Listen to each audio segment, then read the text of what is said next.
Hello नमस्कार साथियों, स्वागत है आपका आरो यारो की इस क्लास में। सभी साथी बहुत बेसब्री से इस वैकेंसी का इंतज़ार कर रहे थे। मुझे पता है आप सभी आरो यारो का पिछले 2 सालों से लगातार इंतज़ार कर रहे हैं। तो आज उस घड़ी का वो घड़ी आ गई है जिसमें आप सभी अपने सपने को साकार कर सकते हैं। साथियों, अपने आप में उत्तर प्रदेश में बेहतरीन, अगर जॉब्स की बात करें, सबसे अच्छी नौकरियों की बात करें हमारे उत्तर प्रदेश के अंतर्गत, तो यूपीपीसीएस तो आप जानते हैं उसमें एसडीएम सबसे ऊपर है।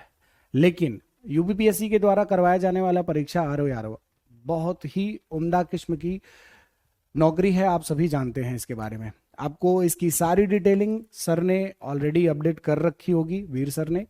आज की क्लास में हम इकोनॉमी से संबंधित चीज़ों को डिस्कस करेंगे। सबसे पहले तो ये जान लीजिए कि यूपी आर ओ के अंतर्गत इकोनॉमी का क्या रोल है, ये पहले आप समझ लें। फिर उसके बाद क्या सिलेबस है, कहाँ से प्रश्न पूछे जाने की संभावना अत्यंत प्रबल है, इन सभी चीज़ों को एक एक करके डिस्कस करेंगे।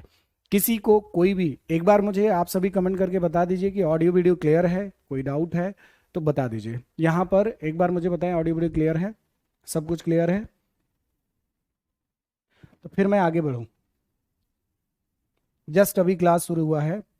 शिवी नायक, काशिफा, शवि, देवाशीष, सभी साथियों को नमस्कार, सत श्री अकाल, प्रणाम, आदाब। एक बार मुझे बताएं ऑडियो वीडियो एकदम क्लियर है, कोई डाउट, कोई दिक्कत? चलिए, सभी साथियों को नमस्कार। सभी साथियों को कमेंट करके बता दीजिए, फिर हम आगे कंटिन्यू कर लें। चलिए, एकदम क्लियर है? Okay, done. चलिए यहाँ पर मैं सुन लेता हूँ। सही है, एकदम ऑडियो वीडियो क्लियर है। शुरू करते हैं साथियों आज की क्लास को। साथियों, हम बात करेंगे इकोनॉमिक्स की। इकोनॉमिक्स और इकोनॉमी दो अलग अलग शब्द हैं। अब हमारे एग्जाम में इकोनॉमिक्स से प्रश्न आता है कि इकोनॉमी से, इस बात का आइडेंटिफिकेशन आपके पास होना चाहिए। इस बात का जानकारी सभी साथियों को होना चाहिए कि भाई हम इकोनॉमिक्स पढ़ेंगे कि इकोनॉमी पढ़ेंगे। ठीक है, उससे पहले मैं आपको एक छोटी सी इंफॉर्मेशन दे दूं कि आर ओ के लिए इकोनॉमी का क्या जो रोल है वो देख लीजिए। साथियों, अभी तक जितने भी परीक्षाएं हुई हैं आर ओ के अंतर्गत, उसमें 10 से 15 क्वेश्चन आपके इकोनॉमी का रोल रहता है। 10 से 15 में आपको मैं बता दूं 5 करंट के रहते हैं, 5 करंट इकोनॉमी के क्वेश्चन होते हैं। ठीक है, और 8 से 10 ट्रेडिशनल, 8 से 10 ट्रेडिशनल इकोनॉमी के क्वेश्चन होते हैं, मतलब जो रेगुलर चलते आ रहे हैं वैसे क्वेश्चन। तो आपको इसको तैयार कैसे करना है, दो भागों में बांट करके, करंट इकोनॉमी और ट्रेडिशनल इकोनॉमी। अभी जो हम शुरू करने जा रहे हैं वो ट्रेडिशनल इकोनॉमी है। ट्रेडिशनल इकोनॉमी से संबंधित हमारे एग्जाम में कैसे प्रश्न बनेगा, क्या बनेगा, क्या क्या टॉपिक है, उसकी बात पहले कर लेते हैं। फिर करंट इकोनॉमी, चूंकि पेपर से पहले करंट की चीज़ों को देखेंगे। उससे पहले मैं आपको एक बात और बता दूं साथियों, मैं आपके इकोनॉमी के साथ साथ एक बहुत बड़े पोर्शन यूपी स्पेशल को भी देखूंगा।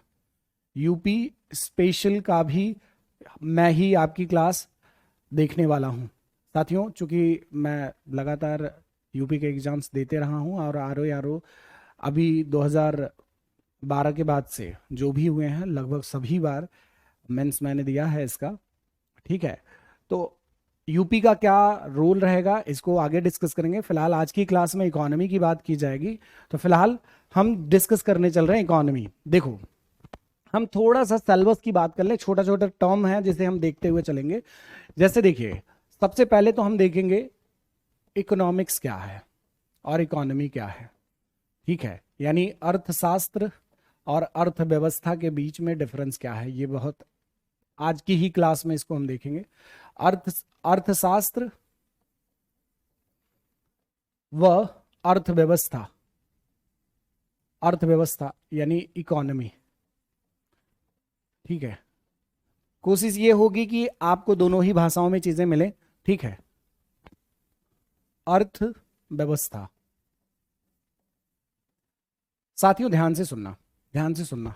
पहला टॉपिक है इकोनॉमिक्स और इकोनॉमी। इसको हम ऐसे आइडेंटिफाई करेंगे कि इकोनॉमिक्स क्या है, टाइप ऑफ इकोनॉमिक्स क्या है, उसके बाद इकोनॉमी क्या है, टाइप ऑफ इकोनॉमी क्या है, इन सभी बातों को एक एक करके देखेंगे। मेरे प्यारे साथियों, आप बहुत ध्यान से, सिर्फ आप अगर क्लास देख लेते हैं, मैं कह रहा हूं कि आप अगर नोट्स नहीं बनाते हैं तब भी आपके दिमाग में इकोनॉमिक्स बैठ जाएगी। बस आपको क्या करना है, ध्यान से सुनते हुए जाना है, जो पॉइंट्स आपको लगे उसको आप पॉइंट आउट करते चलिए। बस आपको बहुत ज़्यादा नोट्स बनाने का देखो समय नहीं है, और आप नोट्स बना के रिवाइज नहीं कर पाओगे, बहुत ज़्यादा समय नहीं है, क्योंकि 4 फरवरी के अराउंड अनुमानित डेट है। मैं मान रहा हूं कि फरवरी लास्ट या फिर मार्च में पेपर होगा। तो इतने कम समय में, चूंकि पीएससी का सिलेबस है, ऐसा नहीं है कि वनडे का जीएस है कि आप एक दिन में कवर कर लोगे। पीएससी का सिलेबस है, ठीक ठाक सिलेबस होता है, तो उसको कवर करने में टाइम लगेगा। तो मैं ये कहूंगा कि आप सभी क्या करें, आप पेन कॉपी लेकर के ऐसे बैठ जाइए, जो पॉइंट्स आपको लगे कि हाँ ये इंपॉर्टेंट है, क्योंकि आप देखो स्टूडेंट नहीं रह गए, अभी क्या हो, आप एस्पिरेंट हो। स्टूडेंट और एस्पिरेंट में बहुत बड़ा डिफरेंस होता है। आपको पता है स्टूडेंट क्या होता है, एकेडमिक पढ़ाई करता है, और एस्पिरेंट क्या होता है, किसी प्रतिस्पर्धा में भाग लेता है। तो जो प्रतिस्पर्धात्मक व्यक्ति होते हैं वो किसी से, वो रेगुलर लाइफ की तरह नहीं चीजें करते, कुछ अलग आपको करना पड़ेगा। मेरे प्यारे साथियों, तो हम पहले इकोनॉमिक्स वाले सेगमेंट में देखेंगे what is economics, how many types of economics, and we will discuss also about economy. क्या है इकोनॉमी, क्या है अर्थव्यवस्था, इसके कितने प्रकार हैं, इन सभी तथ्यों को एक एक करके देखेंगे। दूसरी बात, हम देखेंगे किसी भी बाजार की शुरुआत कैसे होती है, किसी भी बाजार की शुरुआत कैसे होती है, उस बाजार में क्या क्या चीजें होती हैं। हम यहां पर देखेंगे सबसे प्राइस लेवल व and value of money, and value of money. इसके अंतर्गत क्या देखेंगे हम, देखिए कीमत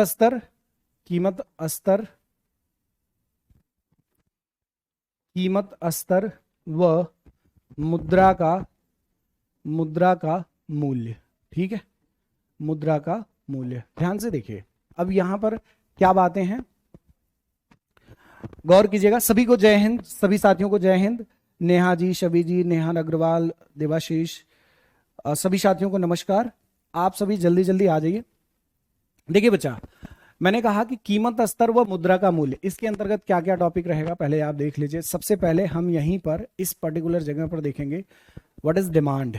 हम यहां पर देखेंगे डिमांड किसे कहते हैं, डिमांड एंड सप्लाई क्या है, मांग किसे कहते हैं, पूर्ति किसे कहते हैं, इन बातों को देखेंगे। What is demand, we will discuss here.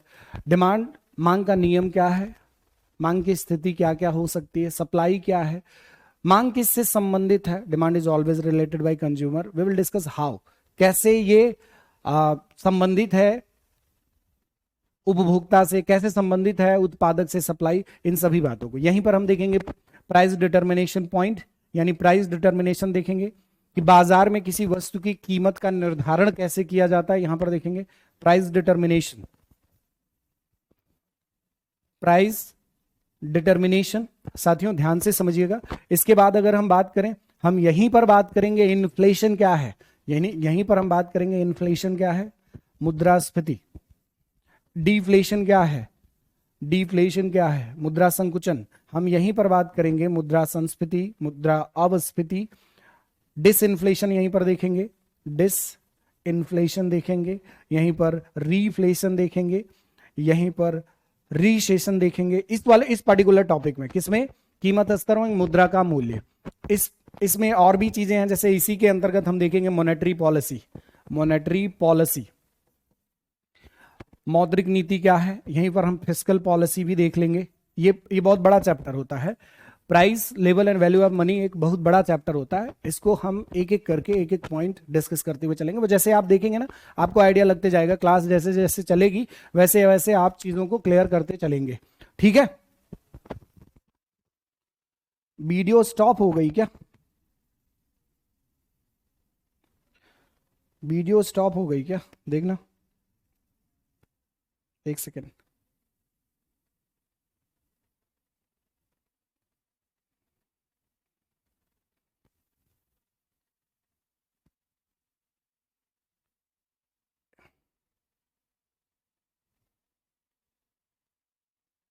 Video stop नहीं हुई है ना, एक बार मुझे बताएं।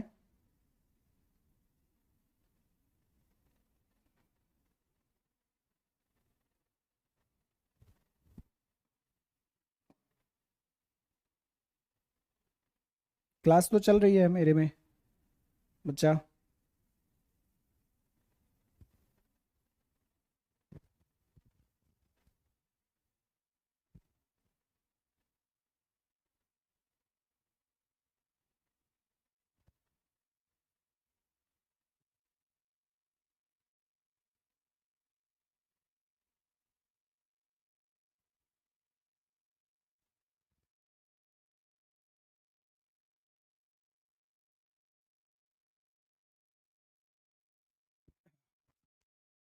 ठीक है, ओके। तो एक बार बता दिया करिए, अब ठीक है ना, कोई दिक्कत नहीं है, कोई डाउट हो तुरंत बता दिया करिए ताकि मैं अपने टेक्निकल टीम को बता सकूं। ठीक है, अब ठीक है, ओके। ध्यान से देख लीजिएगा, कोई दिक्कत हो तुरंत बताया करिए। ओके, चलिए देखिए, हम बात करेंगे कि यहाँ पर मॉनेटरी पॉलिसी यानी मौद्रिक नीति का निर्माण कैसे होते हैं, मौद्रिक नीति के अंतर्गत क्या क्या बातें हैं, आरबीआई का क्या रोल है, सरकार का क्या रोल है, इन सभी तथ्यों को एक एक करके देखेंगे। फिजिकल पॉलिसी कौन बना रहा है, कि इससे क्या हमारी अर्थव्यवस्था पर प्रभाव पड़ रहा है, इन तथ्यों को एक एक करके देखेंगे। ओके, साथ ही ध्यान से देखें, ये तो था दूसरा टॉपिक, इसमें और भी चीजें हैं, जैसे इसमें हम देख लेंगे डिवैल्यूएशन, मोनेटाइजेशन, ये सब भी एक बड़ा टॉपिक है। मैंने आपको कहा कि ये कम से कम, ये जो दूसरा पर्टिकुलर टॉपिक है, इससे आपके इकोनॉमी का लगभग 35% ये इकोनॉमी का सिलेबस लेकर के बैठा हुआ है, ये particular topic, price level and value of money. Okay, तो इसके बाद हम बात करेंगे प्यारे साथियों, इसके बाद बात करेंगे national income. National income, national income यानी राष्ट्रीय आय, इसको आप नोट कर लीजिएगा। अगर कहीं पर बीच में ब्रेक करूं, कहीं से ऊपर नीचे जाऊं, तो आप बताएंगे सर इसके बाद आपने ये टॉपिक लिखा था, तो मैं आपको टॉपिक कंटिन्यू वहां से करूंगा। ठीक है, ओके। साथियों ध्यान देना, नेशनल इनकम आपको बहुत अच्छे से पता है कि राष्ट्रीय आय के अंतर्गत क्या क्या चीजें डिस्कस की जाती हैं। जीडीपी, यहीं पर हम देखेंगे ग्रॉस डोमेस्टिक प्रोडक्ट क्या है, जीएनपी क्या है, एनडीपी क्या है, एनडीपी क्या है, एनएनपी क्या है, एनएनपी एट फैक्टर कॉस्ट क्या है, एनएनपी एट फैक्टर कॉस्ट क्या है। यहीं पर हम देखेंगे ग्रॉस वैल्यू एडिशन क्या है, यहीं पर हम देखेंगे मेजरमेंट ऑफ नेशनल इनकम क्या है। ठीक है, मेजरमेंट ऑफ नेशनल इनकम, इन सभी बातों को देखा जाएगा। इनकम मेथड क्या है, एक्सपेंडिचर मेथड क्या है, प्रोडक्शन मेथड क्या है, आय विधि, व्यय विधि, उत्पाद विधि, इन सभी विधियों को हम एक एक करके क्या इस पर्टिकुलर क्लास में देखेंगे। राष्ट्रीय आय एक बड़ा टॉपिक है, इसमें भी है कम से कम हम लोगों को 2 3 4 लेक्चर लगेगा। ठीक है, यहां से एक प्रश्न बनने की संभावना अत्यंत प्रबल रहती है, बहुत अधिक रहता है चांस कि यहां से प्रश्न बने। ठीक है, चलो इसके बाद नेशनल इनकम के बाद से आपका कौन सा टॉपिक, इसके बाद हम डिस्कस करेंगे दोस्तों, तीसरा balance of payment. Balance of payment यहां पर देखेंगे। बैलेंस ऑफ पेमेंट से पहले हम देख लेंगे कि भारत में बेरोजगारी, अनएम्प्लॉयमेंट, अनएम्प्लॉयमेंट, बेरोजगारी, बेरोजगारी देख लेंगे। ठीक है, बेरोजगारी। अब देखो नंबरिंग आप ना करो तो ज्यादा बेहतर है, क्योंकि हम 5 7 टॉपिक के अंदर ही पूरी इकोनॉमी को कंप्लीट करने की कोशिश करेंगे। मतलब ये कि जैसे किसी से कोई कनेक्टेड है, किसी से कोई कनेक्टेड है, तो आप ऐसे ही इसको लिखिए अनएम्प्लॉयमेंट। अब अनएम्प्लॉयमेंट क्या है, अनएम्प्लॉयमेंट के अंतर्गत क्या क्या चीजें हैं, जैसे शहरी बेरोजगारी, ग्रामीण क्षेत्र की बेरोजगारी, शहरी बेरोजगारी में औद्योगिक बेरोजगारी, शिक्षित बेरोजगारी, ग्रामीण क्षेत्र के अंतर्गत प्रच्छन्न मौसमी बेरोजगारी, उसके बाद संरचनात्मक बेरोजगारी, विकसित देशों में पाई जाने वाली बेरोजगारी क्या है, जैसे चक्रीय, घर्षणात्मक, ये सब डिस्कस करेंगे। ठीक है, तो बेरोजगारी भी एक टॉपिक है जहां से प्रश्न बनता है हमारे एग्जाम में, बहुत अच्छे अच्छे प्रश्न बन जाते हैं। इसके बाद हम यहीं पर आगे बात करेंगे पॉवर्टी। पॉवर्टी, पॉवर्टी यानी गरीबी। गरीब कौन है वर्तमान में, वर्तमान में गरीबी से रिलेटेड अभी यूपी पीसीएस में पिछले वर्ष इस बार वाले पेपर में पूछा गया था कि गरीबी के मापन के कौन से तरीके, निरपेक्ष और सापेक्ष वाला कॉन्सेप्ट पेपर अगर आपने दिया हो तो आपको याद होगा। ठीक है, तो हम ये देखेंगे कि निरपेक्ष गरीबी क्या है, सापेक्ष गरीबी क्या है, भारत के अंतर्गत गरीबी से संबंधित महत्वपूर्ण समितियां, जैसे आपका रथ दांडेकर समिति क्या कहती है, तेंदुलकर समिति क्या कहती है, वाई के अलग समिति क्या कहती है, रंगराजन समिति क्या कहती है, इन सभी तथ्यों को एक एक करके हम लोग देखेंगे। ठीक है बच्चा, ठीक है बच्चा। अब पॉवर्टी के अंतर्गत और भी चीजें हैं, जैसे सापेक्ष गरीबी की जब हम बात करें, रिलेटिव पॉवर्टी की, तो उसमें लॉरेंज वक्र, गिनी गुणांक, इन सबको भी हम देखते हुए आगे बढ़ेंगे साथी। इसके बाद हम बात करेंगे टैक्स, टैक्सेशन। फिस्कल पॉलिसी का सबसे बड़ा टर्म है टैक्सेशन, करारोपण। करारोपण के अंतर्गत क्या क्या चीजें देख लेंगे, करारोपण के अंतर्गत क्या क्या चीजें देख लेंगे साथियों, ध्यान से सुनिएगा। सबसे पहले हम क्या देखेंगे कि भाई टैक्स क्या है, टैक्स क्यों है, क्या हम टैक्स देना चाहते हैं, ठीक है। उसके बाद हम देखेंगे डायरेक्ट टैक्स क्या है, इनडायरेक्ट टैक्स क्या है, ठीक है। डायरेक्ट टैक्सेस केंद्र सरकार के कौन से हैं, राज्य सरकार के कौन से हैं, इनडायरेक्ट टैक्सेस जो वर्तमान में जीएसटी हो चुके हैं उनका क्या प्रोसीडिंग है, इन सभी तथ्यों को देखेंगे, ठीक है। टैक्सेशन के बाद से हम यहीं पर बात करेंगे आगे आपका बजट, बजट, ठीक है। बजट आप जानते हैं ये सबसे इंपॉर्टेंट पहलुओं में से एक है बजट। यहां पर हम ट्रेडिशनल बजट से जो प्रश्न आते हैं वो भी देखेंगे, और करंट। और आपको मैं बता दूं, करंट का जो 50% चांस है इकोनॉमी का, वो कहां से आता है, बजट से आता है।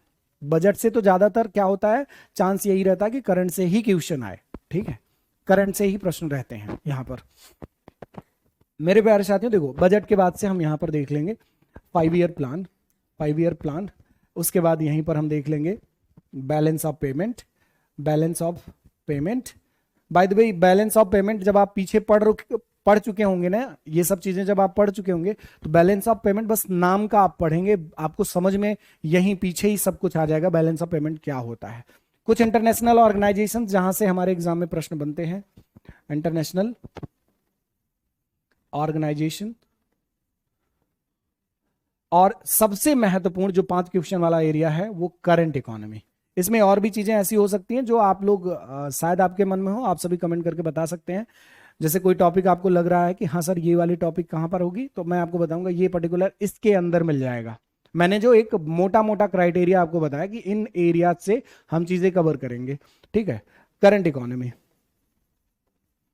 अब करंट इकोनॉमी पढ़ने से पहले हम जैसे इंपॉर्टेंट कमिटीज क्या हैं, कमिटीज से रिलेटेड रिपोर्ट्स क्या हैं जो हमारे एग्जाम में प्रश्न बन सकते हैं, इनको भी देखेंगे। इज देयर एनी डाउट, किसी को यहां तक कोई डाउट, कोई कोई भी बात, कोई भी ऐसी चीज जो आपको लग रहा हो कि हाँ यहां पर बताना चाहिए, तो आप कमेंट करके खुल करके बताइए, क्योंकि आप सभी क्या हैं, एक अच्छे एस्पिरेंट हैं। आप जब किसी कंपटीशन में बैठते हैं तो सभी बराबर होते हैं, ठीक है। तो आप किसी भी प्रकार का, ऑफलाइन में तो कभी कभी ऐसा होता है कि अध्यापक से आप चीजें पूछने में संकोच करते हैं, लेकिन आप ऑनलाइन में नहीं करते। तो किसी भी प्रकार का आरओ यारो से रिलेटेड कोई भी डाउट है आप कमेंट कर सकते हैं, पूछ सकते हैं कोई भी। तब हम अपने टॉपिक को कंटिन्यू करें, आज की क्लास को फिर शुरू करें। ये तो था इन्फॉर्मेशन, जस्ट इन्फॉर्मेशन, एक मोटा ओवरव्यू दिया हूं, पूरे टॉपिक्स में नहीं लिखा हूं कि क्या क्या चीज, कुछ चीजें उसके अंदर टॉपिक के अंदर मिलेंगी, ठीक है। तो आपको किसी प्रकार का यहां तक डाउट है तो पूछ लो, कोई सिलेबस से रिलेटेड कोई आइडिया ऐसा जो आपको लग रहा है कि ये चीज मिस है, पूछ लीजिए, मैं बता दूं। उसके बाद आगे बढ़ूं, आज की क्लास को कंटिन्यू करूं, ठीक है।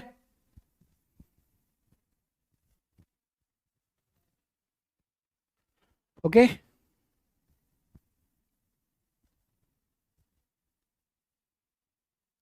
चलिए मैं आपके कमेंट्स अपने मोबाइल में देख रहा हूं, ठीक है। आपके कमेंट्स आप अपने मोबाइल में देख रहा हूं, तो कोई, ओके,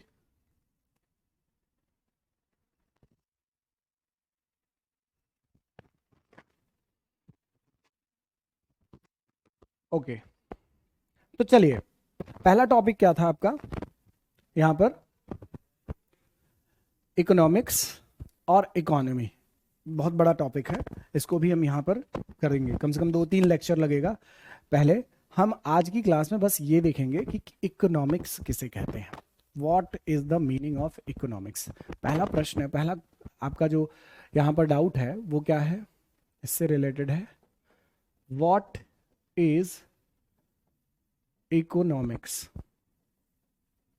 व्हाट इज इकोनॉमिक्स। अर्थशास्त्र क्या है, या फिर अर्थशास्त्र किसे कहते हैं? अर्थशास्त्र क्या है? किसी को आइडिया हो तो बताए, किसी को आइडिया हो तो बताए, मैं कमेंट आपका पढ़ता हूं। देखिए,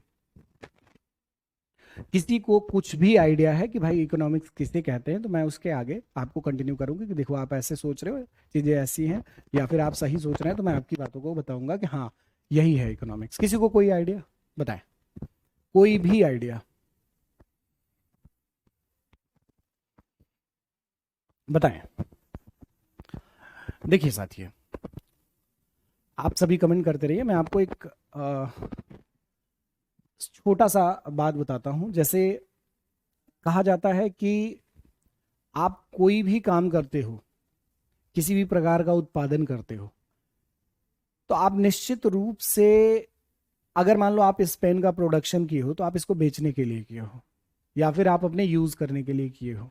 ठीक है, दो ही कारण हो सकता है, या तो आप अपने यूज के लिए किसी चीज का प्रोडक्शन करते हो, या तो बेचने के लिए। अगर आप प्रोडक्शन करते हो तो ज्यादातर संभावना यह है कि आप उसको बेचने के लिए करते हो।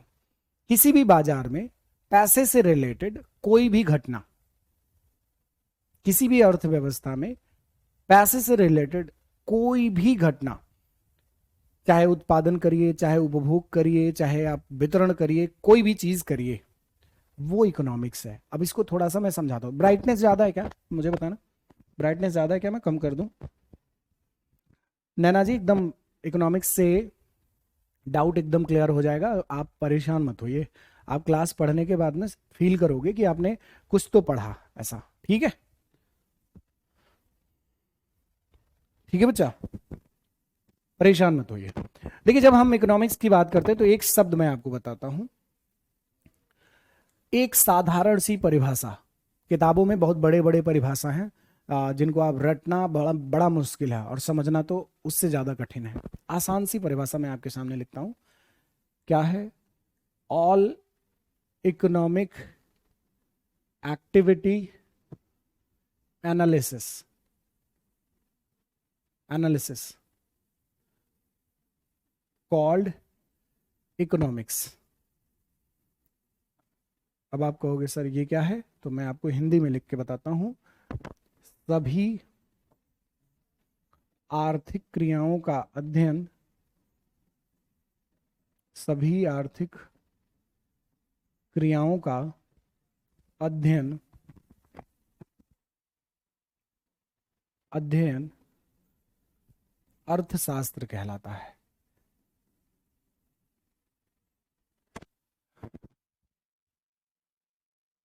अब थोड़ा सा इस परिभाषा पर आने से पहले मैं आपको दो तीन आइडेंटिफिकेशन देता हूं।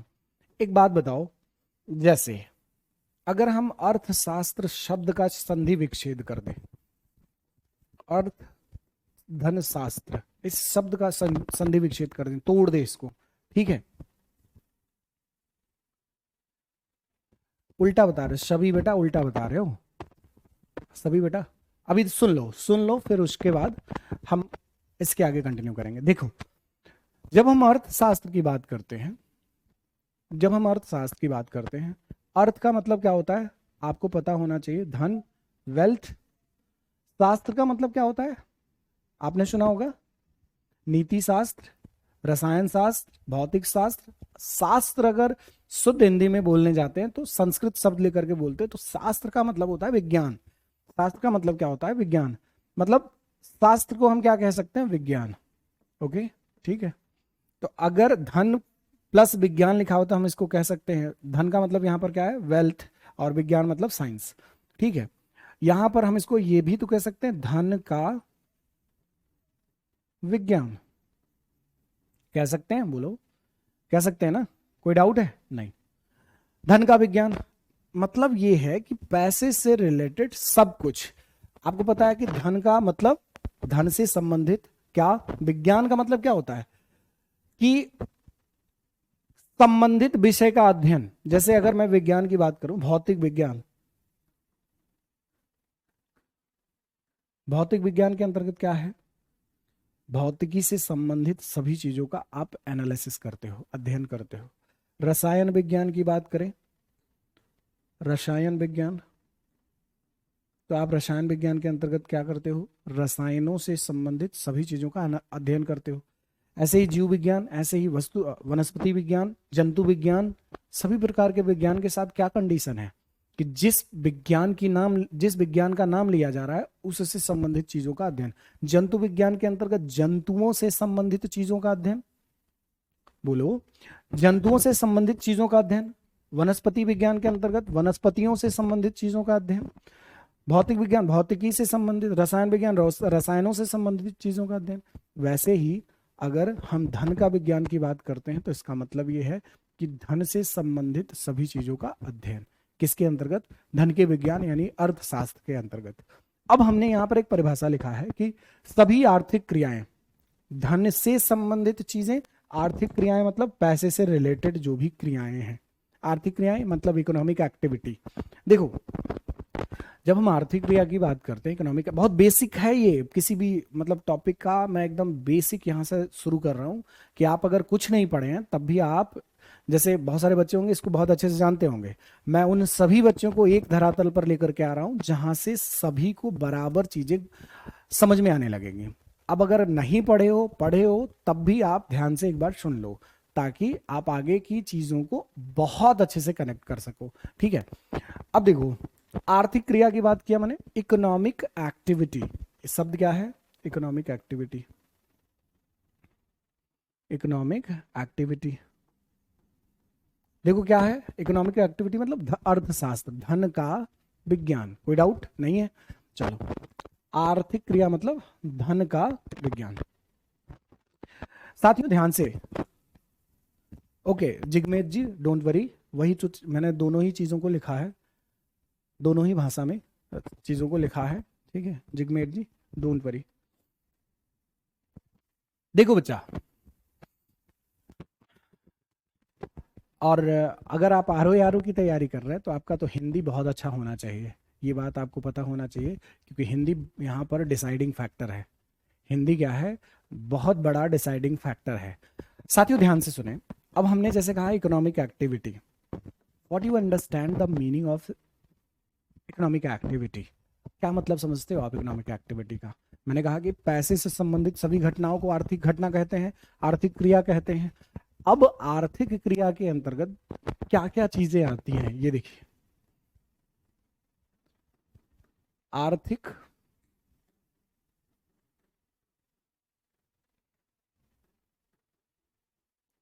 इकोनॉमिक एक्टिविटी, ठीक है, इकोनॉमिक एक्टिविटी। एक बात बताओ, इकोनॉमिक एक्टिविटी शुरू कैसे होगी, पैसे के लेन देन से। और पैसे का लेन देन कैसे होगा, जब बाजार में किसी चीज की डिमांड हो, फिर सप्लाई हो, फिर एक दूसरे को कोई चीज खरीदे कोई, फिर बेचे कोई, तभी तो पैसे का लेन देन होगा। बोलो, यही चीज। तो अगर आपको इकोनॉमिक एक्टिविटी करनी है तो सबसे पहले अर्थव्यवस्था में क्या करना होगा, किसी चीज का प्रोडक्शन करना होगा। You have to produce anything what you want to produce. आप ऐसा किसी चीज का उत्पादन आपको करना ही पड़ेगा अगर आपको पैसे से रिलेटेड कोई भी घटना या फिर किसी भी प्रकार के कार्य को अंजाम देना है, ठीक है। तो यहां पर जैसे आर्थिक क्रिया की बात करें तो सबसे पहला शब्द आता है आर्थिक क्रिया के अंतर्गत जो अपने अंदर ये समाये हुए है। आर्थिक क्रिया का मतलब सबसे पहला शब्द जो इसके अंदर इनबिल्ट है वो क्या है, उत्पादन। उत्पादन यानी production. You know what is the meaning of production my dears. Production का मतलब क्या है, उत्पादन। उत्पादन, उत्पादन का मतलब यहां पर किसी वस्तु के लिए, जैसे आप इस पेन को प्रोड्यूस करने जा रहे हैं तो इसके अंदर क्या क्या चीजें होंगी। If you are going to produce this pen, what you have to need, आपको क्या क्या क्या चीजें आपको जरूरत के लिए चाहिए। सबसे पहले आप इस पेन को प्रोड्यूस करने जा रहे हैं तो मान लो आपको कोई एक जगह चाहिए, यानी आपको क्या चाहिए, लैंड चाहिए, कोई भूमि चाहिए, ठीक है। भूमि हो गया आपके पास। दूसरी सबसे इंपॉर्टेंट चीज क्या है, दूसरी सबसे इंपॉर्टेंट चीज क्या है इसमें, ध्यान से देखिए, पूंजी चाहिए। पूंजी चाहिए, पूंजी, पूंजी यानी कैपिटल। यानी आप अगर कोई चीज प्रोड्यूस करने जा रहे हैं तो आपको क्या, कैपिटल चाहिए। कैपिटल यानी पूंजी। चलो ठीक है, आपने क्या देखा, आपने क्या देखा, लैंड कैपिटल, तीसरा क्या बच्चा, तीसरा क्या, आपके पास भूमि हो गया, पूंजी हो गया, इस पेन को बनाने वाले लोग चाहिए, इस पेन को बनाने वाले लोग मतलब श्रमिक चाहिए, वर्कर, वर्कर, ठीक है, यानी काम करने वाले लोग, कामगार जिसे कहते हैं, ठीक है, कामगार, काम करने वाले लोग। और चौथा सबसे इंपॉर्टेंट, चूंकि आप पैसा लगा रहे हैं, उत्पादन करने जा रहे हैं, तो आप रिस्क मैनेजमेंट देख रहे हैं, तो आपको यहां पर उद्यमी के रूप में देखा जाएगा, इंटरप्रेन्योर, इंटरप्रेन्योर। किसी भी वस्तु के उत्पादन में ये चार चीजें सबसे प्राइमरी लेवल पर चाहिए ही चाहिए। If you are going to produce anything you have 4 production factors. क्या होना चाहिए आपके पास, 4 प्रोडक्शन फैक्टर्स होने चाहिए। कौन कौन से, land, capital, worker, entrepreneur. Entrepreneur का मतलब उद्यमी या साहसी, उद्यमी, ठीक है। तो अगर आपसे कहा गया कि इकोनॉमिक एक्टिविटी, तो सबसे पहले दिमाग में ये जाना चाहिए कि हम भाई पैसे से रिलेटेड कोई काम करने जा रहे हैं, उत्पादन करने जा रहे हैं। और अगर आप उत्पादन करने जा रहे हैं तो यहां पर ये 4 प्रोडक्शन फैक्टर्स आपको देखने को मिलेंगे ही मिलेंगे। आप कोई भी चीज उत्पादन करेंगे तो आपको 4 चीजें चाहिए कि नहीं चाहिए, बताओ। अगर एक प्रश्न छोटा सा बने आपके एग्जाम में कि हाउ मेनी प्रोडक्शन फैक्टर्स, उत्पादन के कितने कारक होते हैं, तो आप बताओगे सर भूमि, पूंजी, श्रमिक, साहसी। कितना, 4 प्रोडक्शन फैक्टर्स होते हैं, 4 प्रोडक्शन फैक्टर्स होते हैं, बिल्कुल बिल्कुल, ठीक है। तो प्रोडक्शन तो कर लिया, जैसे आपने इस पेन को 1000 पेन का प्रोडक्शन कर लिया, तो क्या पेन का प्रोडक्शन कर लेना ही इकोनॉमिक एक्टिविटी की सभी एस्पेक्ट को फुलफिल कर देता है? बताओ, सोच के देखो, क्या पेन का प्रोडक्शन कर देना ही इकोनॉमिक एक्टिविटी पूरी प्रक्रिया को एनालाइज कर देता है, पूरी प्रक्रिया को संतुष्ट कर देता है? नहीं। अगर आपने उत्पादन किया तो उसका उद्देश्य आपका क्या है कि उसको कहीं डिस्ट्रीब्यूट किया जाए। आपने 1000 पेन का प्रोडक्शन किया तो सभी पेन का कंजम्पशन आप नहीं कर सकते। इसका मतलब है कि आप उसको क्या करोगे, बेचोगे, किसी जगह पर, एक स्थान से दूसरे स्थान पर भेजोगे। दिल्ली में बनाया मथुरा भेजोगे, आगरा भेजोगे, और अलग अलग जगहों पर बेचने की कोशिश करोगे। Simple, okay. अगर आपने उत्पादन किया तो इसका मतलब है कि आप वितरण भी करोगे। वितरण का मतलब क्या होता है, डिस्ट्रीब्यूशन, डिस्ट्रीब्यूशन, ध्यान से देखना, डिस्ट्रीब्यूशन मतलब अगर आपने प्रोडक्शन किया, प्रोडक्शन आपने जैसे भी किया, तो आप उसको बेचोगे भी, मतलब आप डिस्ट्रीब्यूशन करोगे, एलोकेशन करोगे, एक स्थान से दूसरे स्थान पर उसको लेके जाओगे बेचने के लिए। तो क्या उत्पादन कर देना और उस चीज को किसी दुकान पर, किसी जगह पर पहुंचा देना ही इकोनॉमिक एक्टिविटी कंप्लीट है? नहीं। क्या है कि आप अगर किसी वस्तु का जब तक उपभोग नहीं कर रहे हैं तब तक ये नहीं माना जाता कि इकोनॉमिक एक्टिविटी की कंप्लीट प्रोसेस हो चुकी है। कब माना जाएगा, जब आप उत्पादन करें, वितरण करें, उसके बाद आप उसका उपभोग करें, कंजम्पशन करें, कंजम्पशन, कंजम्पशन करें, ठीक है। आपने प्रोडक्शन किया, डिस्ट्रीब्यूशन किया, कंजम्पशन किया, अब क्या किया, अब आप थोड़ा सा पहले ध्यान से देख लो। क्या आर्थिक क्रिया की 3 स्थितियां होती हैं? उत्पादन, भूमि पर पैसा लगा, पूंजी आपने जो लगाया वो लगा, वर्कर्स को वेतन दिया, एंटरप्रेन्योर ने अपने प्रॉफिट को यहां पर गेन करने की कोशिश करी, ठीक है। फिर आपने डिस्ट्रीब्यूशन किया, एक स्थान से दूसरे स्थान पर भेजने का, यहां पर भी पैसा लगा। उपभोग करने वाला, जैसे मैं इस पेन का कंज्यूम कर रहा हूं, मतलब if I am using this pen it means I am consumptioning this pen. अगर मैं इस पेन का प्रयोग कर रहा हूं, उपभोग कर रहा हूं, मतलब प्रयोग कर रहा हूं, तो इसका मतलब है मैं कंजम्पशन कर रहा हूं, इसका उपभोग कर रहा हूं। अब आप देखो, क्या इकोनॉमिक एक्टिविटी की कंप्लीट प्रोसेस हो चुकी है? तो आप कहोगे हाँ सर, उत्पादन हुआ, वितरण हुआ, उपभोग हुआ। इस पूरी प्रक्रिया को कहा जाता है इकोनॉमिक एक्टिविटी। ऐसा क्यों, मैंने क्यों बोला? क्योंकि यहां पर भी पैसा लगा, यहां पर भी पैसा लगा, यहां पर भी पैसा लगा, और पैसे से रिलेटेड सभी घटनाओं को क्या कहते हैं? आर्थिक घटना या फिर आर्थिक क्रिया। और यहां पर परिभाषा में मैंने क्या लिखा है? All economic activity analysis called economics, यानी आर्थिक क्रियाओं का अध्ययन ही अर्थशास्त्र कहलाता है। क्यों? क्योंकि अर्थशास्त्र मतलब धन का विज्ञान, धन का विज्ञान मतलब आर्थिक क्रियाओं का अध्ययन। समझ गए? अर्थशास्त्र किसे कहते हैं? एक आसान सी परिभाषा है जिसको मैंने थोड़ा सा एक्सप्लेन किया।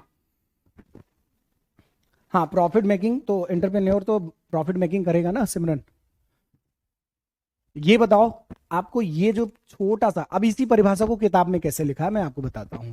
किसी वस्तु के उत्पादन, वितरण एवं उपभोग की प्रक्रिया में समस्त आर्थिक घटनाओं का अध्ययन करना ही अर्थशास्त्र कहलाता है। हम क्यों इतना बड़ा करें, एक लाइन की बात करें ना, जो उत्पादन, वितरण एवं उपभोग की बात की जा रही है वो अकेले ये शब्द बता दे रहा है, आर्थिक क्रिया। और जब आर्थिक क्रिया का मतलब उत्पादन, वितरण एवं उपभोग तीनों एक साथ यहां पर लिख दिया गया है। तो all economic activity analysis economics, simple. बताओ, ये आसान है, ये आसान है।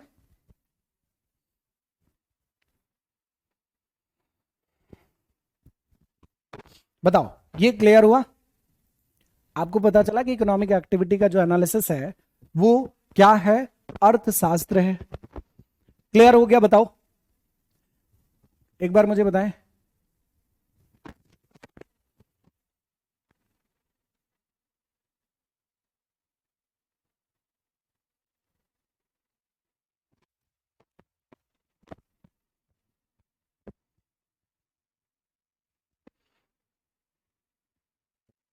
चलिए ओके,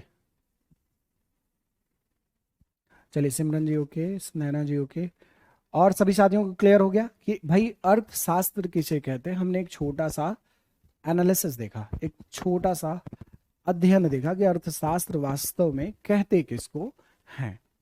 ओके, चलो सभी के क्लियर हो गया।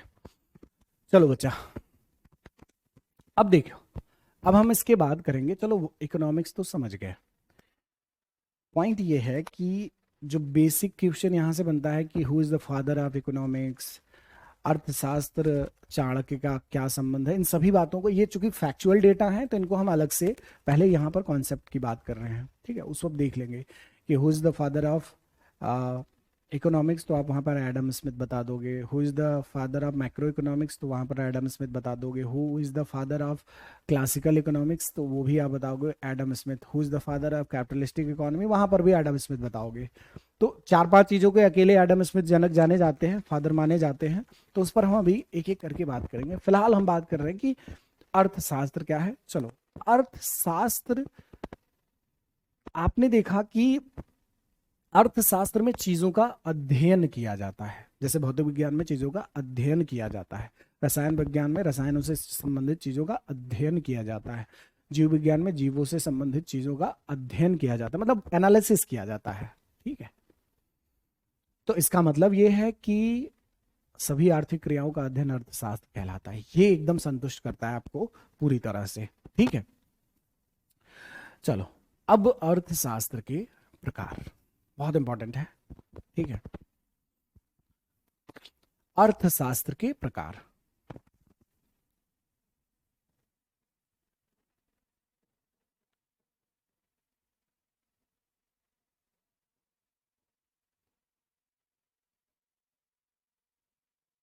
अर्थशास्त्र के प्रकार,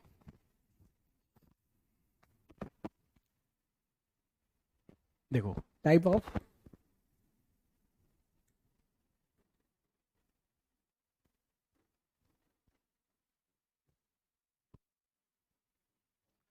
ऑफ इकोनॉमिक्स, ठीक है। चलो साथियों, ध्यान से सुनना है इस बात को। जब अर्थशास्त्र के प्रकार की हम बात करते हैं तो क्या मतलब होता है उसका। देखिए, अर्थशास्त्र के प्रकार की हम बात करते हैं तो क्या अर्थ होता है।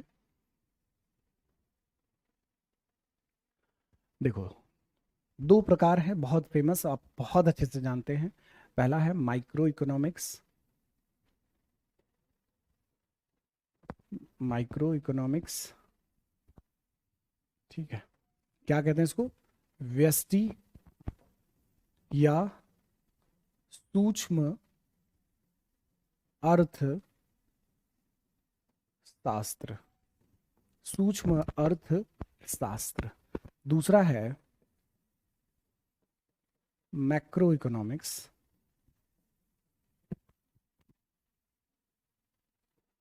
मैक्रो इकोनॉमिक्स जिसे हम कहते हैं समष्टि अर्थशास्त्र। ना ना, वो तो इकोनॉमी के प्रकार हैं बेटा, ऋचा। देखो, वो इकोनॉमी के प्रकार हैं जो आप बता रहे हो, ऋचा प्रिया, ठीक है। आप जो बता रहे हो कैपिटलिस्टिक, सोशलिस्टिक, मिक्स्ड इकोनॉमी, वो इकोनॉमी के प्रकार है, ये इकोनॉमिक्स की बात हम कर रहे हैं। ठीक है, देखो यहां पर हम इसको कहेंगे समष्टि या फिर बृहद अर्थशास्त्र, बृहद अर्थशास्त्र। ठीक है, जब हम माइक्रो इकोनॉमिक्स की बात करें, गौर कीजिएगा, जब हम माइक्रो इकोनॉमिक्स की बात करें वो क्या है, देखो दोनों में अंतर क्या है, एक कह रहा है MICRO, एक कहता है MACRO।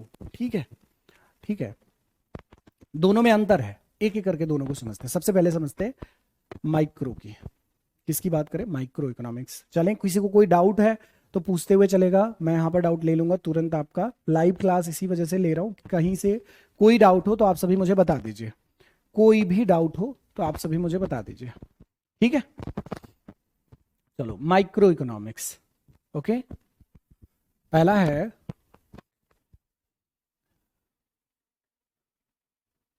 माइक्रो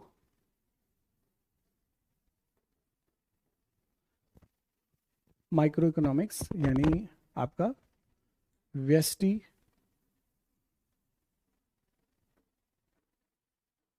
अर्थशास्त्र। इसको कहीं कहीं सूक्ष्म अर्थशास्त्र के नाम से भी जानते हैं। ठीक है, सूक्ष्म अर्थशास्त्र या फिर इंडिविजुअल इकोनॉमिक्स के भी नाम से इसको जानते हैं। ठीक है, अब इसको थोड़ा सा आप ऐसे समझिए, जैसे मैं आप में से क्लास में से किसी बच्चे का नाम ले लूं, जैसे मान लो मैंने कहा निशा, मैं अगर कहूं कि निशा की क्या इनका नाम, देखना कोई किसी बच्चा, कोई मान लो कोई बच्चा नाम है जिसका राम। ठीक है, जैसे मान लो मैंने कहा कि किसी राम नाम के लड़के का इनकम क्या है, मान लो 10,000, और इसका एक्सपेंडिचर है 7,000 का, 7,000 का। ठीक है, इसका 7,000 का क्या है एक्सपेंडिचर है, इसका बचत कितना है, मान लो 3,000। तो आप क्या कर रहे हो, इसकी इकोनॉमिक एक्टिविटी का एनालिसिस कर रहे हो इंडिविजुअल लेवल पर। ठीक है, मैंने क्या कहा, कोई राम नाम का बच्चा है। ठीक है, अब वो जो इनकम कर रहा है, मान लो 10,000 कर रहा है, खर्च कर रहा है 7,000, बचत उसकी 3,000 है। तो आप इसकी पूरी इकोनॉमिक एक्टिविटी एनालिसिस कर रहे हो, कर रहे हो ना, कि भाई ठीक है 10,000 इसका, इस तरीके से इसने पैसे को खर्च किया। ठीक है, अब देखो अर्थशास्त्र एक्चुअली एक चीज और भी समझाता है कि सीमित संसाधनों से अपनी असीमित आवश्यकताओं की पूर्ति करना। ठीक है, the maximum satisfaction of your resources, actually called economics, ये भी कहा जाता है। देखो, तो आपने राम का इंडिविजुअल यहां पर क्या किया, सभी चीजों का एनालिसिस किया, अध्ययन किया। किस बात का अध्ययन किया आपने, राम की आय का, व्यय का, उसकी बचत का। तो ये एक प्रकार की इकोनॉमिक एक्टिविटी हुई इसकी। अब ऐसे ही मान लो कोई, मान लो जियो कंपनी है, जियो कंपनी की अकेले, या फिर आप छोड़ दो, जैसे मान लो SLV है, SLV कंपनी। ठीक है, SLV की क्या इनकम, क्या एक्सपेंडिचर इंडिविजुअल लेवल पर, इस कोचिंग की क्या इनकम, क्या एक्सपेंडिचर, ये इंडिविजुअल लेवल पर सिर्फ एक कोचिंग का जब आप एनालिसिस करते हैं, तो ये माइक्रो इकोनॉमिक्स में आता है। ठीक है, यहीं पर जैसे मान लो जियो कंपनी का अकेले आपने कहा कि टेलीकॉम सेक्टर में जियो कंपनी की क्या इनकम है, क्या एक्सपेंडिचर है, क्या बचत है, इसकी सभी प्रकार की आर्थिक क्रियाओं यानी इकोनॉमिक एक्टिविटी, यानी इसका जो क्रय विक्रय या फिर जो भी चीजें ये कर रहा है, कुल मिलाकर के पैसे से संबंधित लेन देन की इसकी सारी घटना का हम एनालिसिस करें। ऐसे ही मान लो जैसे टाटा कंपनी है, तो आपने कहा कि इस इंडस्ट्री का क्या इनकम है, क्या एक्सपेंडिचर है, अकेले इंडिविजुअल। जब एक एक इंडिविजुअल फर्म, व्यक्ति या फिर कोई फर्म या फिर कोई इंडस्ट्री या फिर कोई उद्योग, इन सभी का अगर इंडिविजुअल लेवल पर एनालिसिस किया जाए कि भाई इनका क्या आय है, क्या व्यय है, इनका क्या इकोनॉमिक एक्टिविटी है, तो उसे कहते हैं माइक्रो इकोनॉमिक्स। नहीं समझ में आया, आसान सा समझो। मैंने क्या बोला,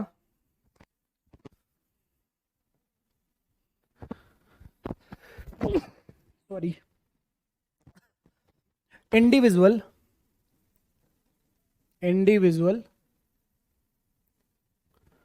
economic activity analysis, individual economic activity analysis called microeconomics. ठीक है बच्चा। व्यक्तिगत, व्यक्तिगत का मतलब एक फर्म, एक उद्योग, एक संस्थान की इकोनॉमिक एक्टिविटी का एनालिसिस की बात की जा रही है, ठीक है। Individual economic activity analysis called micro economics. व्यक्तिगत स्तर पर आर्थिक क्रियाओं का अध्ययन, आर्थिक क्रियाओं का अध्ययन क्या कहलाता है, क्या कहलाता है? व्यष्टि अर्थशास्त्र, व्यष्टि अर्थशास्त्र कहलाता है। क्या कहलाता है? व्यष्टि अर्थशास्त्र।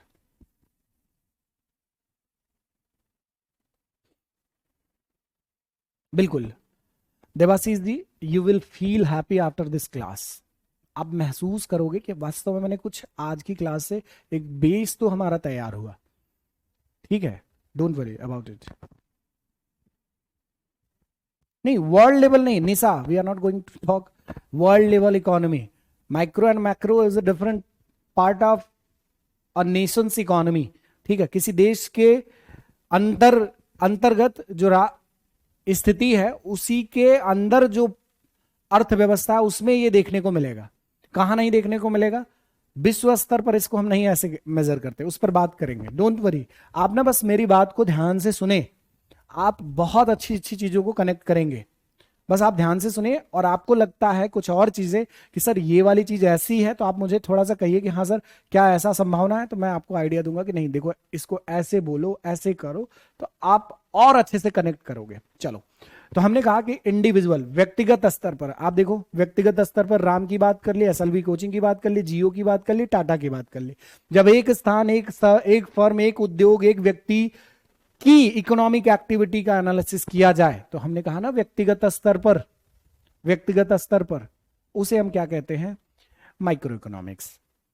जब किसी एक वस्तु की कीमत का निर्धारण करना है, जब किसी एक वस्तु के मांग को चेक करना है, जब किसी एक वस्तु की पूर्ति की स्थिति देखनी है, तब ऐसे में उसे हम मानते हैं कि ये माइक्रो लेवल की इकोनॉमिक्स को हम देख रहे हैं, ठीक है। तो चलो ये माइक्रो है, लेकिन जब हम माइक्रो समझ गए कि इंडिविजुअल, देखो यहां से एक शब्द निकाल करके आप देखो, MICRO, ये क्या है? आई क्या है? आई इंडिकेट करता है इंडिविजुअल इकोनॉमिक एक्टिविटी को। आई किस बात को इंडिकेट कर रहा है? इंडिविजुअल इकोनॉमिक एक्टिविटी को। आइए देखिए, दूसरा जो टर्म है इसका मैक्रो इकोनॉमिक्स। मैक्रो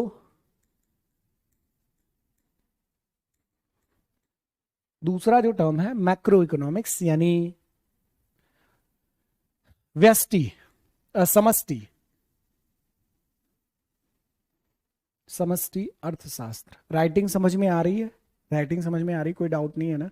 जैसे कुछ राइटिंग में मतलब कुछ शब्द मेरे एक जैसे लगते हैं, जैसे जैसे जहाज, ख से खरगोश, ये सब क्या है? ये सब थोड़ा सा मिलते जुलते हैं। तो आपको डाउट होगा तो आप तुरंत पूछ लेना मेरे से। सॉरी।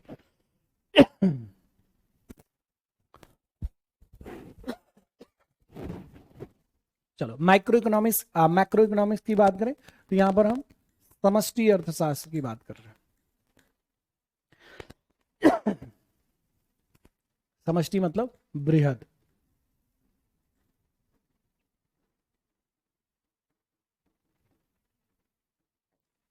बृहद अर्थ,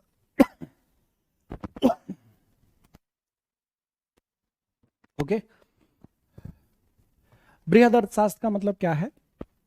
देखो बच्चा, जब देखो यहां पर एक शब्द है मैक्रो, जब लिखा हुआ है तो यहां पर एक शब्द है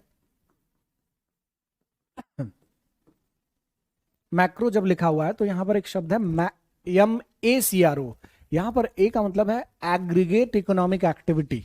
एग्रीगेट इकोनॉमिक एक्टिविटी क्या है? देखो आप इसको लिख लीजिए, फिर मैं इसको बताता हूं। एग्रीगेट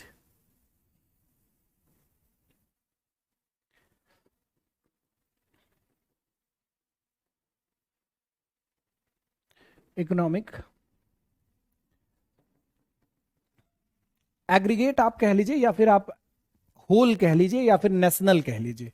आप होल कह सकते हो, एग्रीगेट कह सकते हो, दोनों।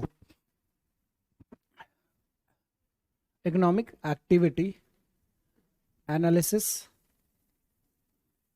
Called macro economics.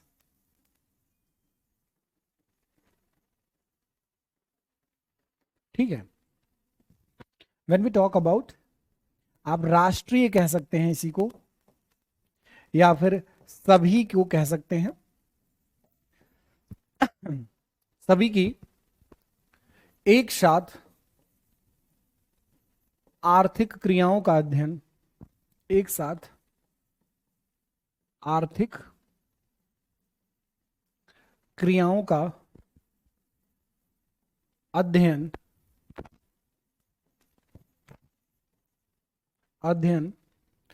समष्टि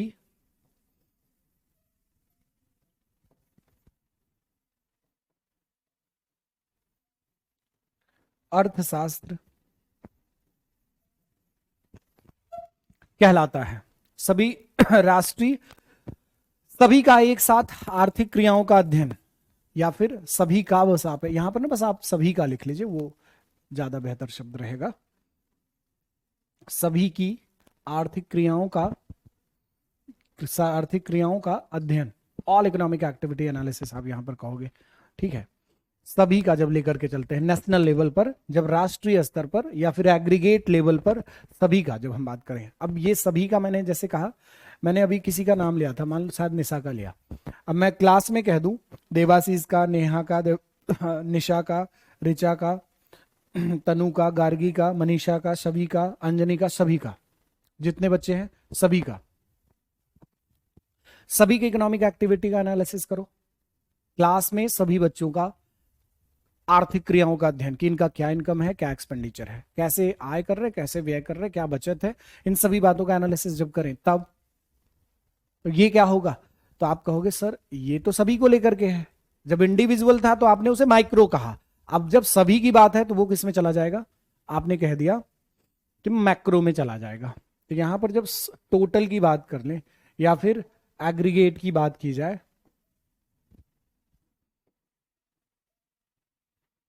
एग्रीगेट,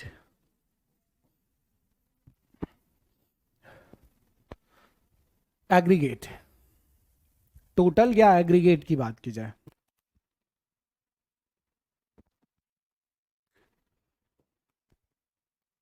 टोटल या एग्रीगेट की बात की जाए। ठीक है।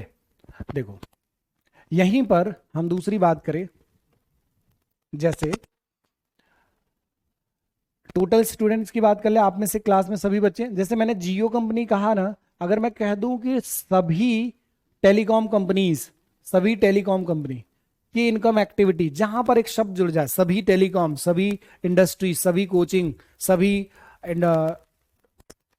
स्टील प्लांट्स, मतलब जब एक शब्द ऐड हो जाए, ठीक है, जब एक शब्द ऐड हो जाए, क्या, कि सभी की आर्थिक क्रियाओं का अध्ययन, ठीक है, तो वहां पर हम तुरंत मान लेंगे कि एग्रीगेट की बात की गई है तो वह समष्टि के साथ चला जाएगा। जैसे जियो मैंने कहा, जैसे मैंने टाटा कहा, अब टाटा कंपनी के साथ सभी कंपनियों की क्या इनकम है, एक्टिविटी है, सबका एनालिसिस कर लो।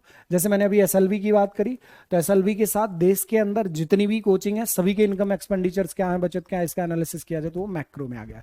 तो मैंने आपको एक शब्द बताया ना, इसको याद करने का आसान सा तरीका है, आप इस शब्द को देख लो, इस ए को आप ऐसा समझ लो कि ये एग्रीगेट इकोनॉमिक एक्टिविटी की बात करता है, एग्रीगेट। ठीक है, एग्रीगेट। तो जब एग्रीगेट की बात की जाएगी तो वो किस में आ जाएगा, आपके मैक्रो में। अच्छा, जैसे इसका उदाहरण आप देखो, जब हम राष्ट्रीय आय की बात करते हैं तो राष्ट्रीय आय क्या किसी एक देश, एक व्यक्ति की होती है, राष्ट्र के अंदर सभी लोगों की आय को हम कहते हैं राष्ट्रीय आय। तो ये किसका पार्ट होगा, आपके मैक्रो इकोनॉमिक्स का पार्ट होगा, यानी समष्टि का पार्ट होगा। ठीक है, अब सारे समष्टि के उदाहरण देखो। देखो जैसे मैं अगर कहूं मुद्रास्फीति, मुद्रास्फीति क्या किसी एक बाजार की स्थिति को देख करके तय किया जाता है, नहीं, तो ये किसका पार्ट है? समष्टि का है। जैसे अगर मैं कहूं यहां पर आपका बेरोजगारी, बेरोजगारी, बेरोजगारी किसी एक देश की स्थिति को, एक बाजार की स्थिति को देख करके तय किया जाएगा, एक घर की स्थिति को देख करके तय किया जाएगा, एक गांव की स्थिति को देख करके कहा जाएगा कि ये बेरोजगार देश है? नहीं। कैसे किया जाएगा? जब सभी को देखा जाएगा। गरीबी की स्थिति ऐसे ही, ठीक है, गरीबी की स्थिति देखें ऐसे ही। ऐसे ही बजट की बात करें, बजट क्या किसी एक व्यक्ति के लिए प्रस्तुत किया जाता है? नहीं।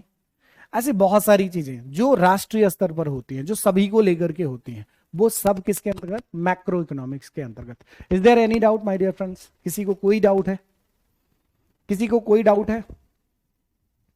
यहां पर आज की क्लास में आपने दो चीजें सीखी, तीन चीजें। इकोनॉमिक्स किसे कहते हैं, माइक्रो इकोनॉमिक्स किसे कहते हैं, और मैक्रो किसको कहते हैं। इन दोनों के बीच के डिफरेंस को अगली क्लास में देख लेंगे।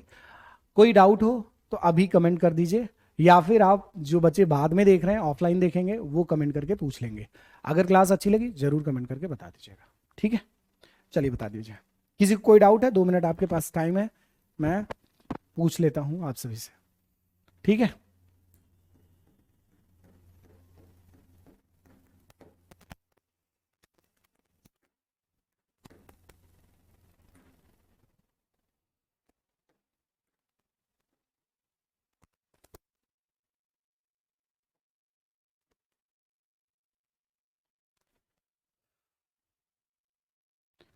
नहीं नहीं, स्टेट में सभी, स्टेट के सभी लोगों की बात की जाएगी ना, जहां वहां सभी शब्द यूज हो जाएगा सावित्री, ठीक है? सब क्लियर? ओके ठीक है, संतोष जी क्लियर है, ऋचा जी, नेहा जी, सबका क्लियर है। चलिए, स्टेट में सभी लोगों की बात हो जाएगी ना? ओके सावित्री।